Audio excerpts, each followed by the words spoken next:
Rotary lime స్థానంకు వచ్చే వారికి రక్షిత మంచినీటి సౌకర్యం కల్పించేందుకు రోటరీ క్లబ్ కాకినాడ 1,50,000 రూపాయలతో కూలింగ్ వాటర్ ప్లాంట్ ను ఏర్పాటు చేయడం అభినందనీయమని Rotary Club DG doctor Kalyan Chakravarthi పేర్కొన్నారు. కాకినాడ ఆర్టీసీ కాంప్లెక్స్ వద్ద గల రోటరీ లైమ్ స్థానంలో రోటరీ క్లబ్ కాకినాడ నూతనంగా ఏర్పాటు చేసిన కూలింగ్ వాటర్ ప్లాంట్ ప్రారంభోత్సవ కార్యక్రమం ఘనంగా జరిగింది. కార్యక్రమానికి Rotary Club Kakinada secretary Tadala Bujji స్వాగతం పలికారు. క్లబ్ ప్రెసిడెంట్ పోలిశెట్టి ఈశ్వరరావు అధ్యక్షత వహించగా డీజీ డాక్టర్ కళ్యాణ్ చక్రవర్తి ముఖ్య అతిథిగాను, పాస్ట్ గవర్నర్ లక్కరాజ్ సత్యనారాయణ టిక్కు విశిష్ట అతిథిగాను పాల్గొన్నారు. కార్యక్రమంలో భాగంగా రోటరీ క్లబ్ కాకినాడ 1,50,000 రూపాయలతో నూతనంగా ఏర్పాటు చేసిన కూలింగ్ వాటర్ ప్లాంట్ను డీజీ డాక్టర్ కళ్యాణ్ చక్రవర్తి శిలాఫలకం ఆవిష్కరించి రిబ్బన్ కత్తిరించి ప్రారంభించారు.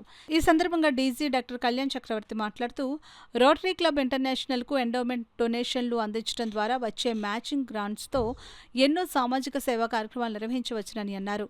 పాస్ట్ గవర్నర్ లక్కరాజ్ సత్యనారాయణ టిక్కు మాట్లాడుతూ రోటరీ క్లబ్ కాకినాడ లైవ్ స్థానంకు వచ్చే అనాథ పార్థివ దేహాల అంతిమ సంస్కారానికి ప్రతి ఒక్కరూ తమ వంతు డొనేషన్లను అందించేందుకు దాతలు ముందుకు రావాలని అన్నారు. కార్యక్రమంలో భాగంగా వాటర్ ప్లాంట్ దాత నిర్మాణకర్త ముమ్మడి వీరవెంకట సత్యనారాయణ డీజీ కళ్యాణ్ చక్రవర్తిని క్లబ్ సభ్యులు సాల్వాలు కప్పి జ్ఞాపికను బహుకరించారు.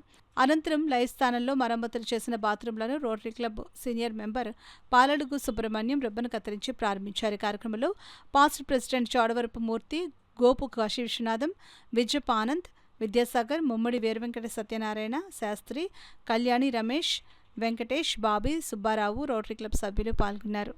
యూపీఐ లింక్ ఇచ్చి మన బ్యాంక్ అకౌంట్కి ఇస్తే విశ్వనాథ్ గారు ఉన్నారు కదా, సో అలా ఇస్తే ఇలాగ ఈచ్ బాడీకి మన ప్రస్తుతం 3,500 అవుతున్నది.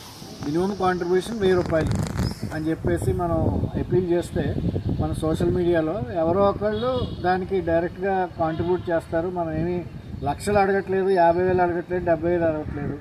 1,000 రూపాయలు మినిమమ్ 3,500 ఇస్తే మీరు ఒకళ్ళు ఇంకోళ్ళకి ఎవరికో దానం చేసినట్టు ఉంటుందో, లేకపోతే క్రిమేషనో బరియల్లో ఏదో చేసినట్టు ఉంటుందని మనం అపీల్ చేస్తే ఆ కార్పస్ కానీ మనం పెంచుకుంటే మనకి ఎక్స్పెండిచరు కొంచెం కలిసి వస్తుంది. లేకపోతే చాలా మటుకు మన వచ్చిన అమౌంట్ వాటికి ఖర్చు అయిపోతుందండి. టిక్కు గారు just out of the blue అలా తీసుకొచ్చారు. డబ్బులు అప్పటికి లేవు చేతిలోని. ఫార్చునేట్లీ అప్పుడే మళ్ళీ మన గ్రాండ్ చైర్ గారు కాల్ చేసి ఇది డబ్బులు ఉన్నాయి పంపించమంటారా, లేకపోతే ఎక్కడ బాలికల వసతి గృహంలో పరుపులు ఇవ్వాలా అన్నారు. పరుపులు వద్దులేండి, మాకు ఇక్కడ పని ఉంది, దీన్ని పంపించేయండి అన్నాము. సో అలాగా వచ్చిన గ్రాంట్ ద్వారా ఇది చేయడం జరిగింది.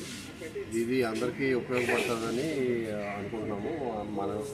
అండ్ హోప్ఫుల్లీ మెయింటెనెన్స్ కూడా బాగా చేస్తారని ఉద్దేశంతో మనం చెప్తూ ఉంటామండి ప్రతి మీటింగ్లో. మన సీనియర్స్ కానీ ఎవరైనా సరే మనం ఫౌండేషన్కి ఇస్తే మనం ఎంత ఇస్తే అంత అది మనకి తిరిగి వస్తుంది, అది తరతరాలుగా వస్తుంది.